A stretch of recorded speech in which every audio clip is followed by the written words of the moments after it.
Netcasts you love. From people you trust. This is TWiT. Bandwidth for TWiT specials is provided by CacheFly at CACHEFLY.com.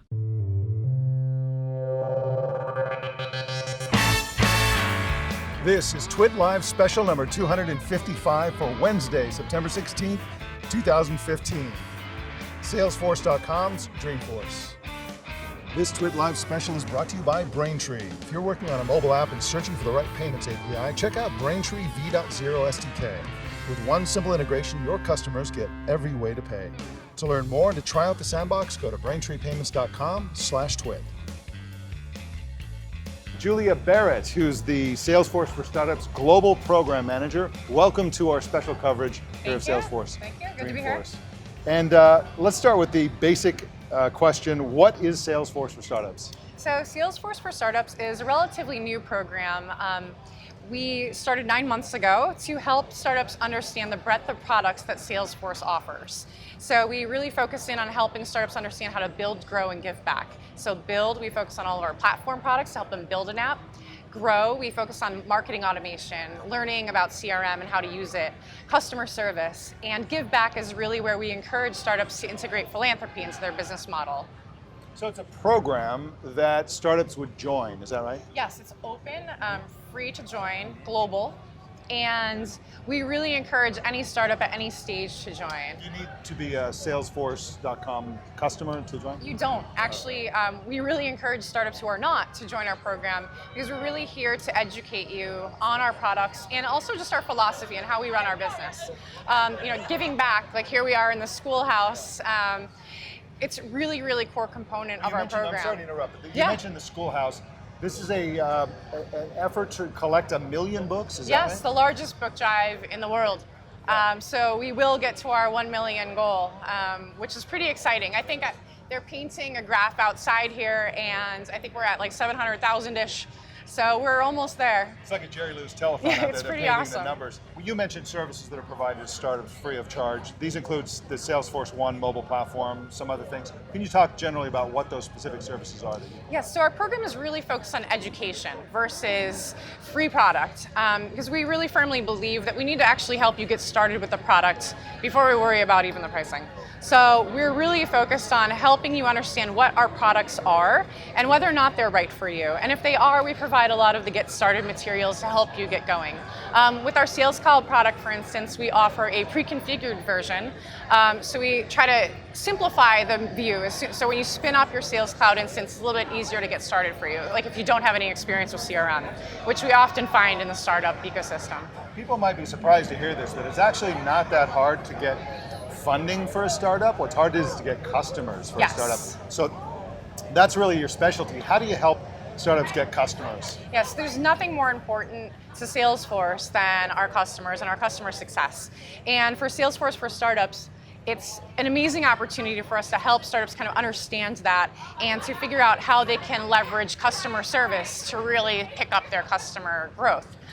So that's what our program is here to do. It's to help them be successful, whether that's building their app on a platform that allows them to iterate quickly so they can deliver what the customers are actually asking for, or delivering on customer service in real time.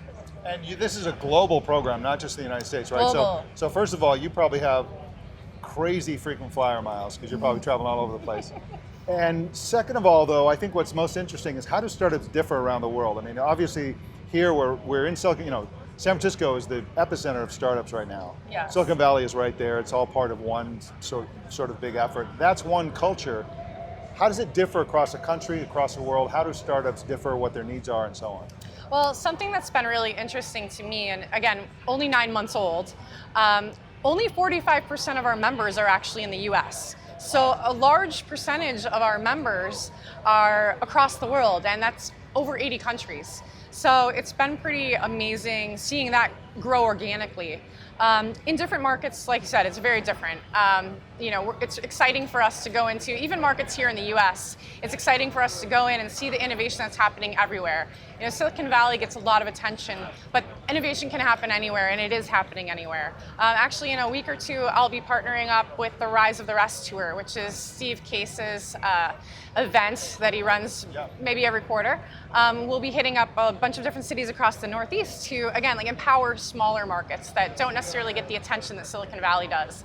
And Salesforce for Startups is really based on that. We believe in helping startups everywhere build, grow, and give back. All right, well, Julia Barrett, thank you so much for talking with us today. I appreciate it. No, thank you very much. This TWiT Live special is brought to you by Braintree. If you're searching for a simple payment solution, check out Braintree at braintreepayments.com/twit. What is Braintree? Braintree is code for easy online payments. The Braintree V.0 SDK makes it easy to offer multiple payment types. You can start accepting PayPal, Apple Pay, Venmo, credit cards, even Bitcoin, and much more, all with a single, simple integration.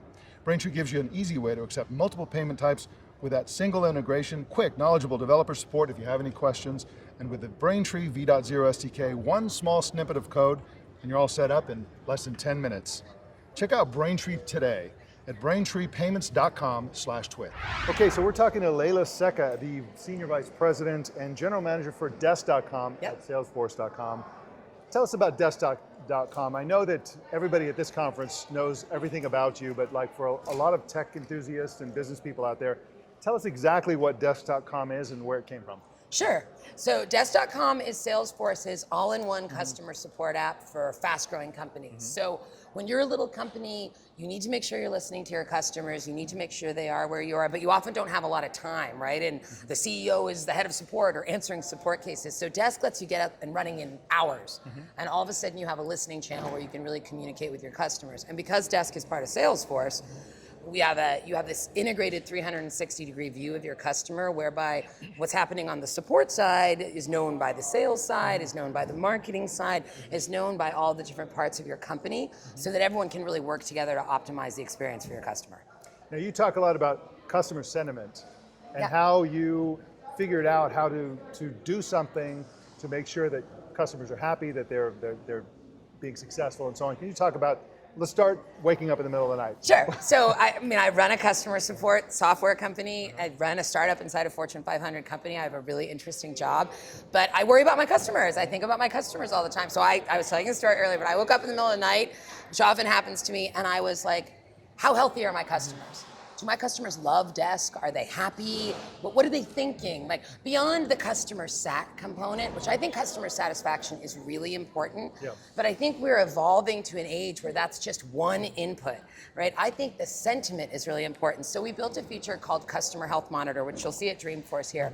But the idea is all those interactions that are happening in Desk, let's say you use Munchery, for example, an online, they deliver food to your house, better than pizza, takeout kind of food. And it's really quite good and healthy. Nothing's better than pizza. Yeah, exactly.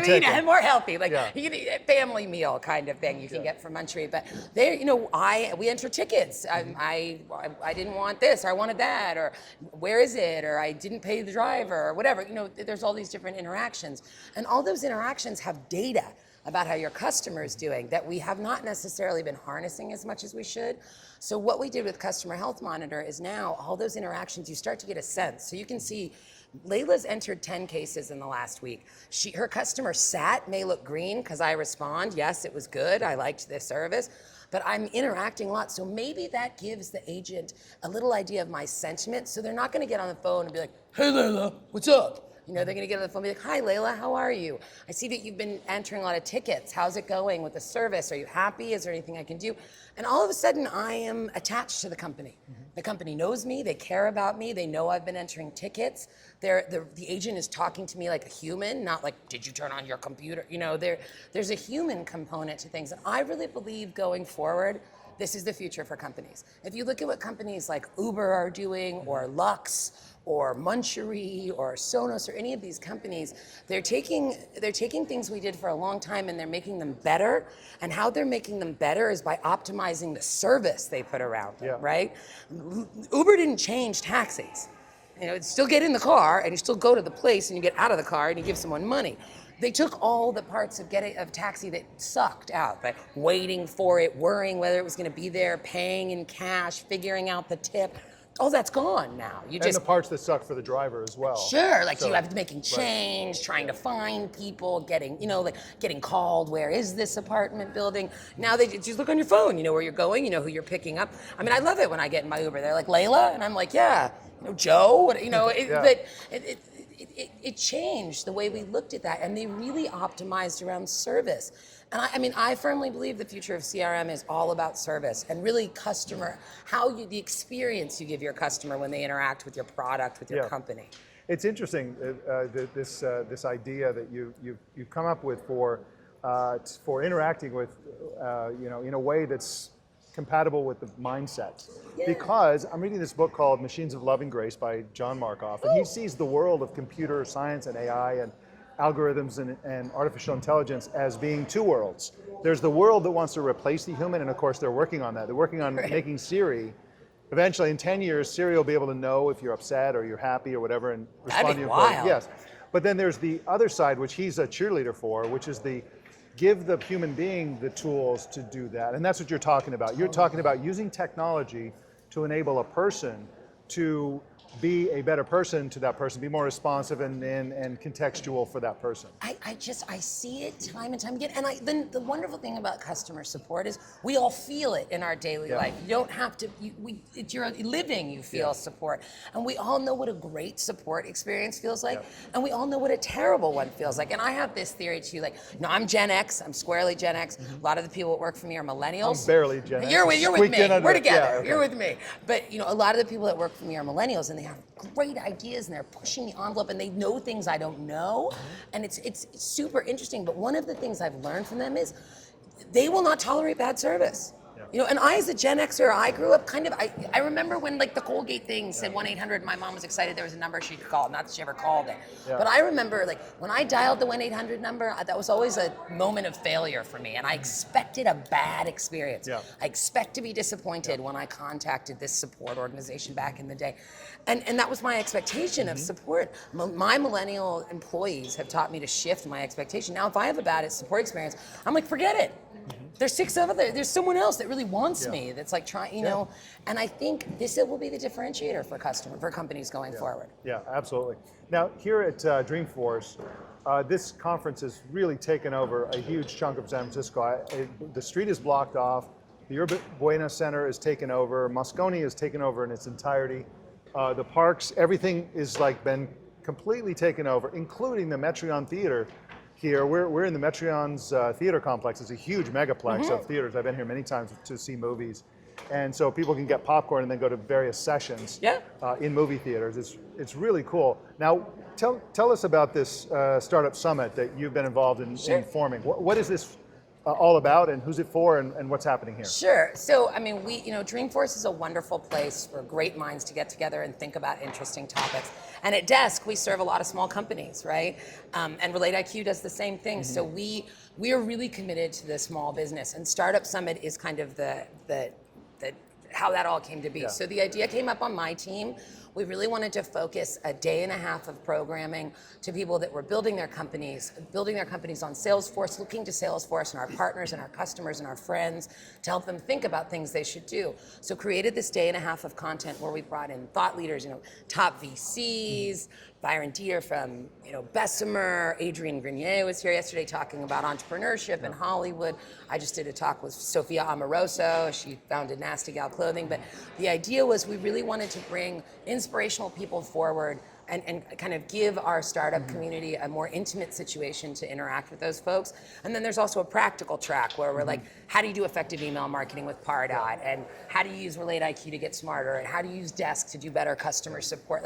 We're doing that piece as well. But the idea was really to foster inspiration for our smaller customers and, let them see our bigger customers in action too. We have such a wealth. We're so lucky at Salesforce. We have such an embarrassment of riches, if you will. We have these amazing customers of all sizes. We have great products. So anytime where we can get our customers together and have them start talking and innovating together, we see great results. So that's really what startups are. I really think this movie theater right now is the center of the universe, because essentially startups are the hottest thing in business. San Francisco is the hottest place for startups.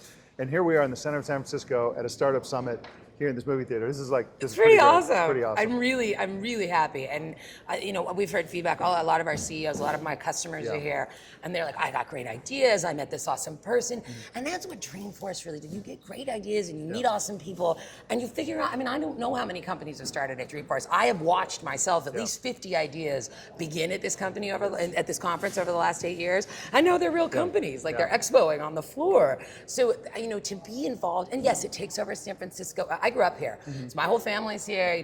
Everyone, my cousins, everyone's like, it's Dreamforce. Like the whole city knows. But it's also a really important conference where we exchange a lot of really important ideas with each other. And it's San Francisco is the mecca of that. Yeah. It's the right place to have it. It really is. Now, very quickly, you are also a blogger for the company, for Desk.com. And you wrote a blog post that said, what Game of Thrones can teach us about great customer service? So kill your enemies? Or No. What is the takeaway there? The idea on the Game of Thrones comment was that, paying attention to the different characters on Game of Thrones, you can learn a lot about how, ultimately business is about how you treat people and how people treat each other and how groups of people treat each other and how you function through the world, right? Now, I am a giant Game of Thrones fan. I think it's one of the best television programming I've ever seen in my life. And I've watched those characters and studied those characters. And what I meant by that article was, if you watch the way the humans react in there, you can really quickly start to see who's the right support rep, right? Like who do you want? What kind of a support rep do you want to be? What type of archetype? And these are generalizations, of course, but there's some real nuts in there about how people treat people, how people should treat people, and a lot about how they shouldn't. A lot about how they shouldn't, but that's important. Like I often talk to young people and say, what do you want to do with your career? I don't know. And then I say, okay, stop trying to answer that question. What don't you want to do? Just answer all those questions and you'll get there sooner. It's a very similar type of idea with the Game of Thrones thing. Like you don't want to stab people in the back. You don't want to be curt with your customers. You don't want to, dramatically do ridiculous things. But Game of Thrones is a very interesting view in human dynamics, and as is customer support. Like if you take a step back and try to be a little bit more like humanity, like look at the human aspects of what's going on, there's a lot of information inside of that show that can teach you what to do and what not to do, and the nuance between them. Because support's a hard job. People they don't typically call to be like, I love you, right? They call because they're not happy. They want something. So, I am always in awe of the desk support team and how they, what they do. But thinking about who you want to be on the other side of that phone, that was really my point. Because I've just experienced so many terrible support reps in my day that were mean to me. They were rude. They were curt. They made me feel stupid. They made me feel bad. Like I was already upset when I started the interaction because something was wrong, and then I left feeling worse. I would like to eradicate that from the universe. I would like to no longer have anyone feel bad, more bad on the end of a support experience than they did. And so that's what drives me. And I brought out the house cards, and I did another one about people that recline their chair on the airplane and how they recline their chair. Like, do they look back? Do they bang back? Do they, is there a pregnant woman? All these different things. And that's a way to think about support reps, because the ultimate point I'm trying to get to is you can't teach empathy. And if the person is not empathetic to the person they're interacting with, the experience won't be good. So sentiment analysis, all this stuff's going to help, but ultimately you have to think. A support rep will soon be one of your. They are now, but I think I think we'll see the rise of the support officer, the customer experience officer, getting on par with other top level executives and corporations in a hot minute. This is coming. So the support rep is the ambassador of your brand to your customer. It's like the most important job. So make sure you hire someone that's representing it and doing things the way you want them to do it, and isn't going like, hey man, did you turn your computer? That's over. You're going to lose customers. They're going to hang up and switch. So pay attention to who's on the front line. And you got to go all mother of dragons on those people if they're going to behave like that. Kind of. Well, I mean, you have to. You have to be. Your support team is the first line. They're the people that are taking your customers at not their favorite moment. So you better make sure you're not putting like that, the most vicious person on the front line from Game of Thrones. Put someone that you want representing, you know. And I use Game of Thrones because it was a wild example, but the idea is in there. Yeah, wonderful. Leila Seca, Desk.com, thank you so much for talking with us today. Welcome to. I'm so glad you're at Dreamforce. Have a good time. We're talking to Elizabeth Gore, who's the entrepreneur in residence at Dell, and also you are the entrepreneur in residence at the UN. Yeah, the UN Foundation, that's yeah. right. So let's start with Dell. What does an entrepreneur in residence do? It's kind of it's kind of an irony, which we'll get to in a minute, that you're with this very large company. Right, right. And you are obsessing with and facilitating entrepreneurship around the world. But what do you do at Dell? So we have one entrepreneur residence every 2 years that has the great pleasure to work with Michael Dell, who is the greatest entrepreneur of all time. But I have a unique role. My job is actually to push public policy that is going to help entrepreneurs scale, particularly around access to capital, talent, markets, what's the technology transfer. And we look at that both in the US, but also all the way on the other spectrum in developing countries. So that's one part. The other part is to really understand how we can continue to thrive and be the end-to-end solution provider for fast growth entrepreneurs. And Michael and I share a fundamental belief, and this is how we first bonded, that entrepreneurs will be the ones saving the world. With their new technology. They'll be saving lives. They also create 79% of jobs. So why not help them do what they do best? Is it a bizarre and difficult task to go to Washington, D.C. and essentially, I imagine you interacting with people for whom the real world of entrepreneurship is a completely alien landscape. They don't, they get it, like, they'll give lip service to it. They understand vaguely what it's all about. But they live in, the world of Washington, D.C.'s bureaucracy inside the Beltway couldn't be more opposite than Silicon Valley, for example. What's it like to have conversations and convince people about the importance of entrepreneurship? Well, I feel like I'm a translator almost. And so how do you sit in front of policymakers and represent entrepreneurs? But also, how do you help entrepreneurs become their own advocates? Every company is going to run into some kind of policy that either incentivizes them to grow or it will regulate them to the point where they will fail. So, where I start these conversations is with jobs. No elected official is going to argue with the fact that we need more jobs. I don't care if you're Republican or Democrat.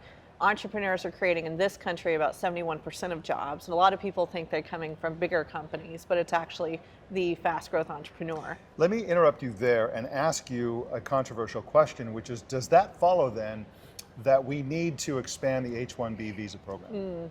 We at Dell strongly believe we should. Okay. So access to talent is something critically important to entrepreneurs. And there's a lot of data out there that actually shows that every H-1 visa actually creates more jobs in the US, where the argument has been traditionally you're taking jobs away, and they are actually creating more jobs. So, that's not a philosophical argument, that's a data argument. You'd think so. And so you would think so, right. So it's important to get the facts out there, and that's another thing we're trying to do through Entrepreneurs Unite and other things, is just get the data and the facts out. And most policymakers are reasonable people who want to create jobs, facilitate business, but we really have to help them get there. Now, you talked about the global impact of entrepreneurship, and of course you're at the UN as well, doing the same kind of work. I've heard lots of people say, including Christopher Hitchens of all people, that the real way you liberate people, you bring democracy ultimately, you bring eradicate poverty, is you enable women to have their own businesses. And sometimes the only thing they need is a smartphone and some way to connect. I completely agree with that. So women entrepreneurs specifically put 90% of their income back into their community. So that's generating more revenue than just for that person. They have purchasing power and so on. In this country, women now are the main purchasers. They're making the decisions on all of the finances and so on. So if we empower women and give them the access to capital that they need to start their business, that's going to be critical. And that looks very different. If you're looking at Bangladesh and thinking about how does a green bank give a $50 loan to a woman to start a business versus here, how do we change the landscape where women are only getting about 5% of venture capital in this country? So it is something that I think we could all get behind, but we really have to watch the policies that will help that happen. Crowdfunding, for example, almost 60% of it is going to women-owned business. So the public, in a sense, is even ahead of VCs and policymakers for this. Yeah, absolutely. Now, you live in Sonoma County, which I live in Sonoma County as well. Dell is in Texas. The UN is in New York. You deal with politicians who are in DC. Silicon Valley is south, maybe an hour and a half drive. You have heard of it. And you're also involved globally. I imagine you do a little bit of traveling. Just a bit, a bit. Well, technology is the great equalizer, right? It allows me to be in a million places at once. But as a mom, an entrepreneur, a business person, wife of a policymaker, without that phone right there, I just don't know how we would do it. But yeah, we burn up the roads. I like to say I live in Sonoma County and on United Airlines seat 1A, or in my case 7A. But that's okay. That's the world of entrepreneurs now. That's the new workforce. And particularly women entrepreneurs, I think if we give them the ability to utilize technology to advance business because they're jostling their children, they're jostling their finances and everything else, I think you will see a stronger and stronger economy. Now you just came out of a session. We grabbed you right off, hot off the session there. What was that panel about and how did it go? So the panel today was about thinking about giving 1% of your company the day the doors open back to your community. And that could be 1% of revenue, that could be 1% of volunteer time of your employees, 1% of your products. So it's this idea of a 1-1-1 pledge. And I've always talked about the triple bottom line of what is people, planet, and profit within your company. And this is the notion of actually getting more folks to step up. And this is the Startup Summit at Salesforce. And I think what's unique about startups is they can start giving 1% when 1% is nothing, when they're trying to get funding and so on. It's a lot harder down the road, ironically, to start doing that after you've been around 7-8 years and you're fully funded, you have investors to go to, your board. And so the whole idea is, can you start thinking about people in the community as well as profitability the day your doors open? And that's a great idea, of course, because among other benefits, it helps motivate employees, right? Because Absolutely. if they feel that they're working for a larger cause, they'll feel better about their jobs. Well, the data behind it is 85% of consumers will pick a product or a company that they feel is socially conscious over another one. In terms of your own retention of employees, if you put volunteer hours into your employees' portfolio, it will save you $2,400 in retention per employee per year. It also, you have 2.5 times more likely for employees to stick around. So it's also economical to do this. It's not just the right thing to do. Yeah, there you go with that data again, Yes. pesky data. Yes. Elizabeth Gore, I want to thank you for talking with us today. Great stuff as always, and good luck with the remainder of your residence at Dell. How long do you have? I have one more year. One more year. One Wow, more year you're to halfway change through the it. world. All right, you can do it. Thanks. So All right, nice thank to you. meet you. Pleasure. That concludes our special coverage of Salesforce.com's Dreamforce 2015 here in San Francisco. We've talked to some interesting people driving innovation for startups and optimizing customer service and sales for businesses of all sizes. My name is Mike Elgin. Thank you for watching.